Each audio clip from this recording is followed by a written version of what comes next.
Hey friends, welcome back to the Hometown Homestead, where we talk about all things homemade, homegrown, and homeschooled.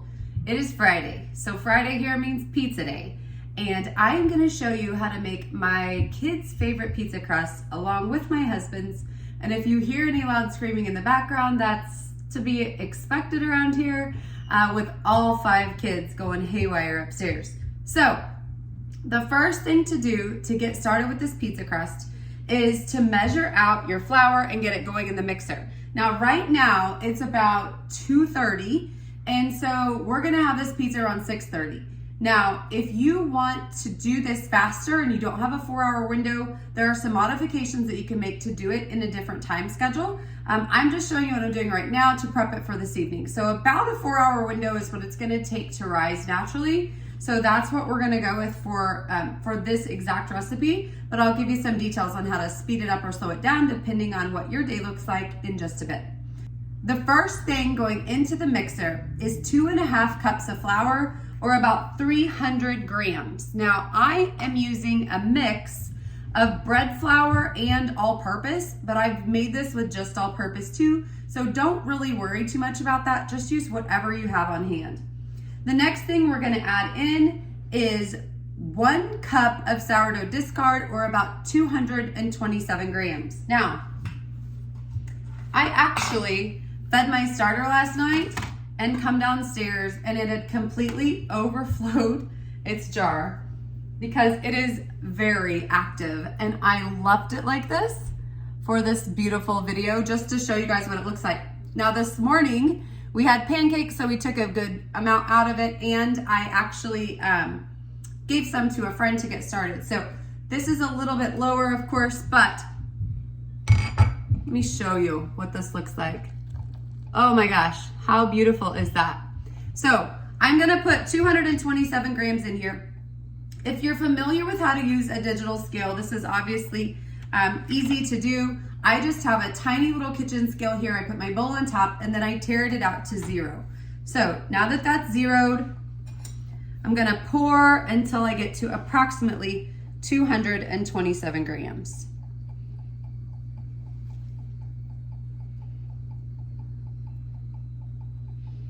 And it's really airy, so that's actually quite a bit.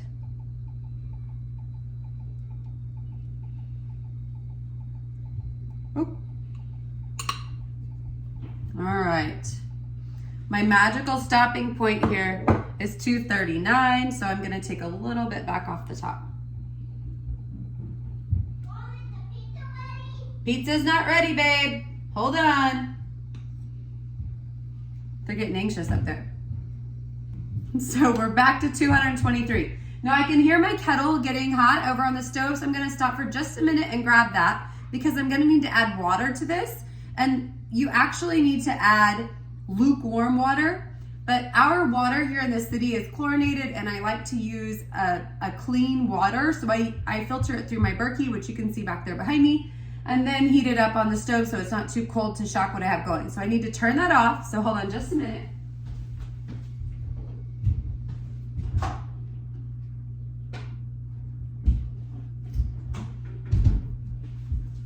And I will bring that over so it can be coming to room temperature or somewhere there close.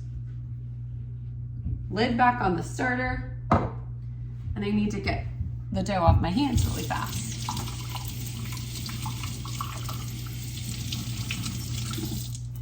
Okay, so in our mixer, we have our 1 cup of discard. We have our 2.5 cups of flour. Say, can you help me add some salt? Yeah. Okay, hold on. Let's get 1 spoon. Can you dump it in for me? A spoonful of salt. And we are gonna add a 1/2 teaspoon of our instant. I want to do that. Yeah, you can do it. We're gonna do a 1/2 of the yeast. So dump in a 1/2 teaspoon of instant yeast. Now, if you want this to rise faster, you can double this and go with a full teaspoon of yeast. If you need this to rise slower, like you want to start this in the morning before you go to work and come home and have it ready to go, then you can just leave it out and let it slow rise over the day, and it'll be just fine. So this is a really nice way to customize it toward whatever's going to work best for your specific family. So in here, salt, yeast, flour, the starter, and then we're going to add our water. So I'm gonna get my little bowl over here. We're gonna go back. Now this is a 1/2 cup to 3/4 of a cup, just depending on what your mix looks like and how much you actually need to get the right consistency. So lukewarm water, and you're gonna mix a 1/2 to 3/4 cup, which is 141 to 100. Okay, now I need the toppings. Just a minute. It's 141 to 170 grams of water. And I'm just pouring it straight out of my kettle right here. And again, you want to make sure it's not too hot. Now. Hold on. We're going to let it cool for just a second. In the meantime, we're going to go ahead and put our dough hook on here. What are you doing? Are you sucking on my measuring spoon?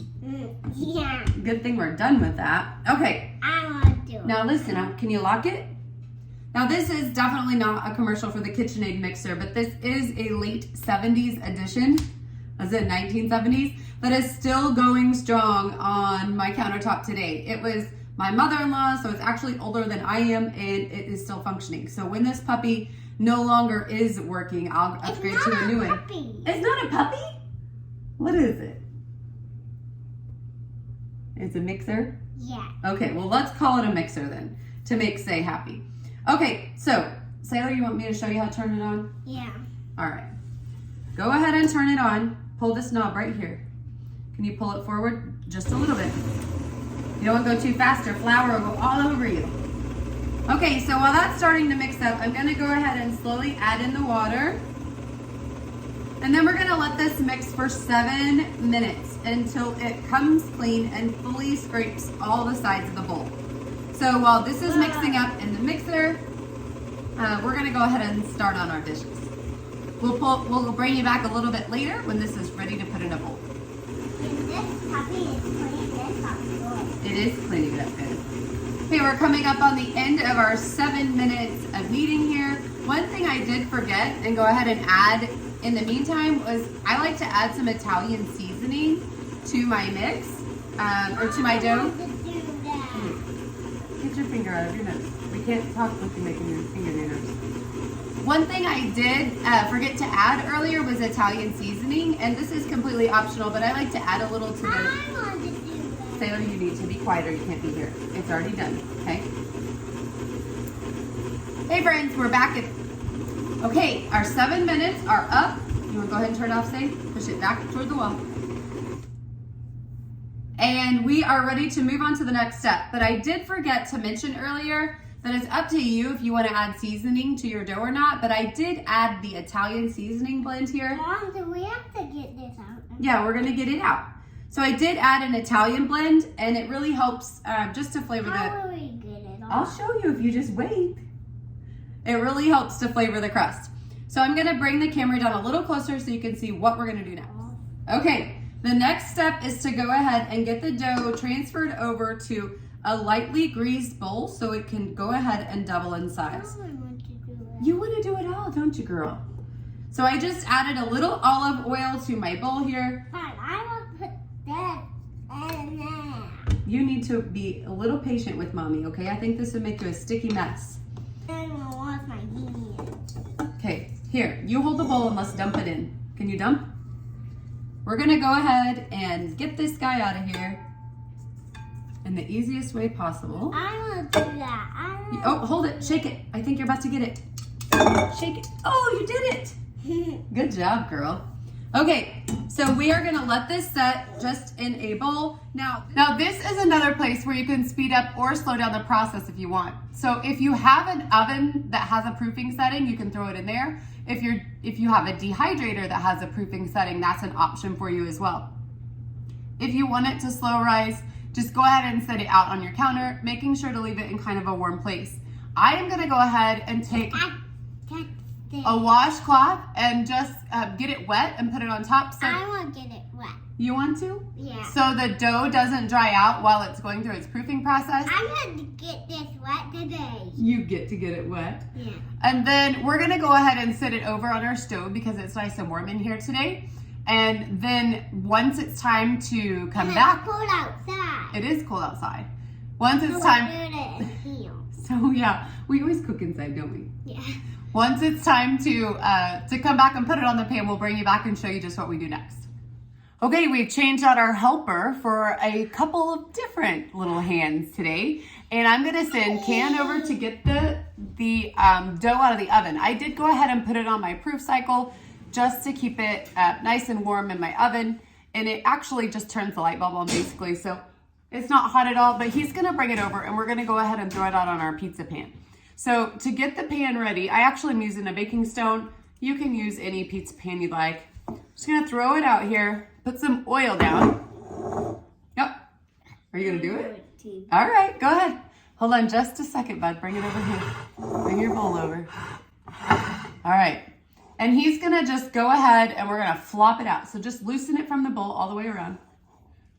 Yep, keep going all the way around. Just go ahead and put it out here and flip it over. Since you put your hands on there, you can do it. Flip the whole thing over because I want that side that had like the crust to it down. Yeah. And then we're gonna let it set here for just a little bit. Give it a push. Right now you can see, you wanna touch it, Jenny? Right now you can see that it really springs back when we push it out. So we're gonna let it rest and it'll help it to relax a little bit. So this is a 15-minute window, so we're gonna leave it here for 15 minutes, let it rest and start to loosen up. Can you tell them hi, Jenny? Say hi.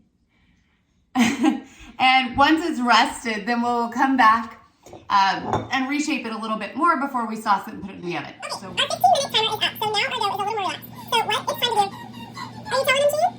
Just slowly start to stretch it out. And you can see it's still snapping back a little bit, so you might have to let it rest a little longer. But I'm just slowly starting to make my pizza shape. Get it out to the edges of my pan. Yes, me too. One thing I did want to say, just while we were in the break here, I did make sure to go ahead and switch my starter over to a new jar. So I thought everybody, especially my mom, would be happy to know that I didn't leave my starter in that nice, disgusting jar for too long. So now, yeah, see, we are going to let the dough rest for just a little bit longer.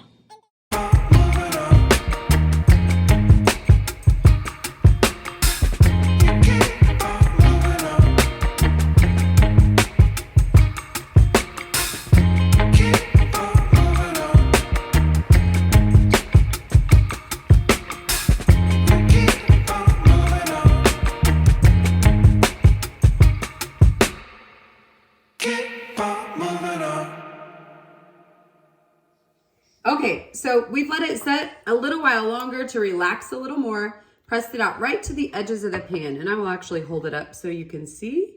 It goes, oh, my oil's gonna run off, all the way out to the edges of the pan.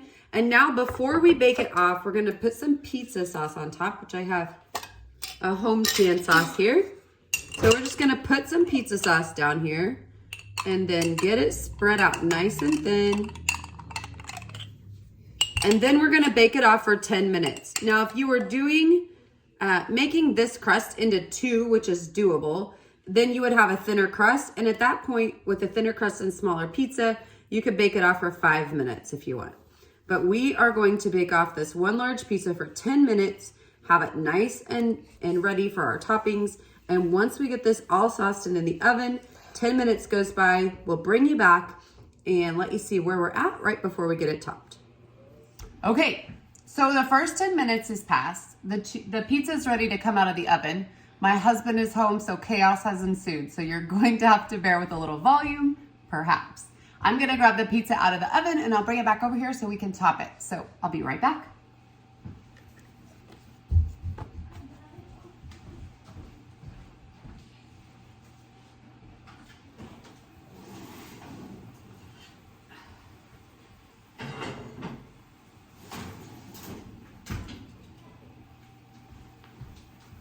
Okay, so here's what it looks like after the first 10 minutes. It is rising nicely, it's hot and ready to go. And I'm gonna bring you down a little closer so you can see everything as we get it added on. So the first thing that I'm gonna add is one of my favorite pizza toppings, and it's home canned sausage.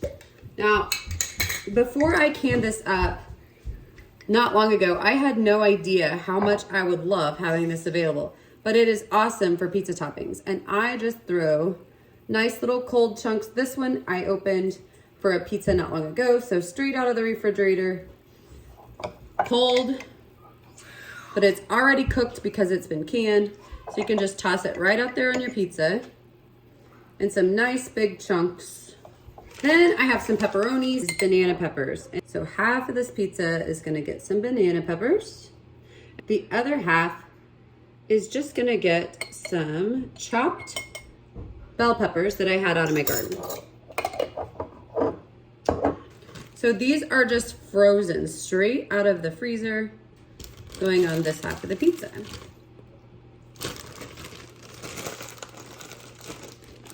Now, one of my other favorite things to chop up now completely is an onion. So if I have an onion out and I'm using half of it, then I'm gonna go ahead and chop up the entire thing and freeze it. Okay, the next two ingredients going on are canned mushrooms. Now the last thing before the cheese is gonna be black olives. My kids just eat these nonstop, cooked or not. So I will put a few on here, put the rest in a bowl, and set them out for the kids to finish off. Okay, the last thing before it goes in, of course, is the cheese. So be as generous with the cheese as you would like.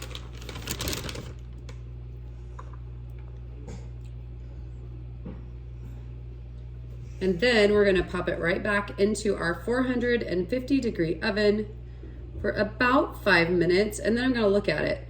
And the secret to getting the perfect browning bubbling on the cheese, just like from the store, is to turn the broiler on for the last couple minutes.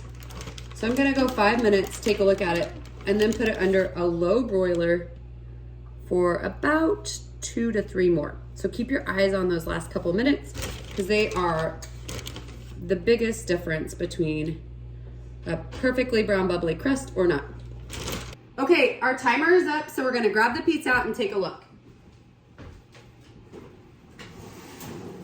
Ooh.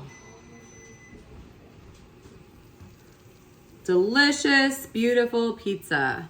Now, I will admit here, in the last 5 minutes, the entire house has fallen apart. So this actually got about a minute longer under the broiler than I would have normally went for, but it is still gonna be delicious all the same. So if your house is anything like mine, you totally understand. I hope you all have a great day, and I hope you can enjoy a pizza just like this very soon at your house. If you're looking for written directions, put a link down in the comments below so you can take a look. This is actually a little bit of a modification from the King Arthur sourdough recipe, but it is really, really, really fabulous. So thanks for stopping by, and I'll see you back soon.